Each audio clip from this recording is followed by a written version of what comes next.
ရင်ကုန်စကောင်းတဲ့စစ်ဆန်ရေးအကြောင်းကိုရှင်းနေသည်ဆိုတနေ့ကို3ကားလောက်ဖျားရှိကိုပြီးမြတ်တာတွေပို့ချစ်ဆိုတာပေါ်စိမဟုတ်တော့ပဲချိုးဖြစ်နေတာမျိုးမြတ်တာတွေစေးချက်ကဖန်တီးလိုက်တဲ့အချစ်ပကြီးကလွယ်လွယ်မှာဖူးပွင့်ကြတဲ့နေစီပတောင်းတဲ့လက်ပံတွေလားမိုးရသည်စပယ်ပန်းဆောင်မှဆိုရင်ချယ်ရီလွမ်းတရားဒီဘလိုပဲရောက်ရောက်မင်းဟာကိုယ့်ရဲ့တပွင့်တော့ပန်းပန်းလေးဝေလုံးစင်ရှိတဲ့ကိုယ့်ရဲ့တပွင့်တော့ပန်း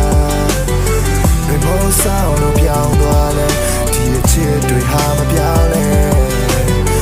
ရှင်တရားဒီဘွားထဲမှာချစ်သူလေးကပြောရွှင်မောဟောင်းမှန်လုံးသွားပါနဲ့ကိုပေါ်ထားတဲ့ချစ်ချင်းတော့မင်းနာလည်းနိုးစလေးကမင်းတမောမျက်လုံးဖွင့်လိုက်တဲ့တွေ့မိတဲ့အိမ်မက်တွေကို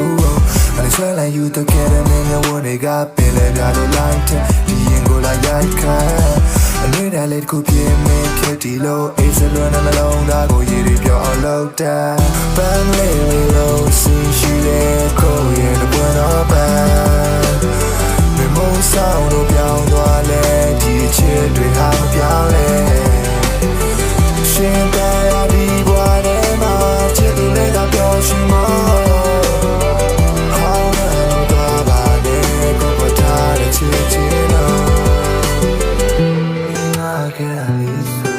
မြေမိုင်းကိုပြေးမဲ့ခဲ့ပြီလေးပေါ်ငါဆူရှိတဲ့ပန်းဆူငါဆူရင်ချောက်တော့ဒီပန်းလေးပေါ်အချင်းနဲ့တူကောင်းဆုံးလို့ဘွားလိုက်မှုတူရှော့ပေါ်နားလိုက်မှုနဲ့ရှေ့ဆက်ဆိုကိုဝါရလာမင်း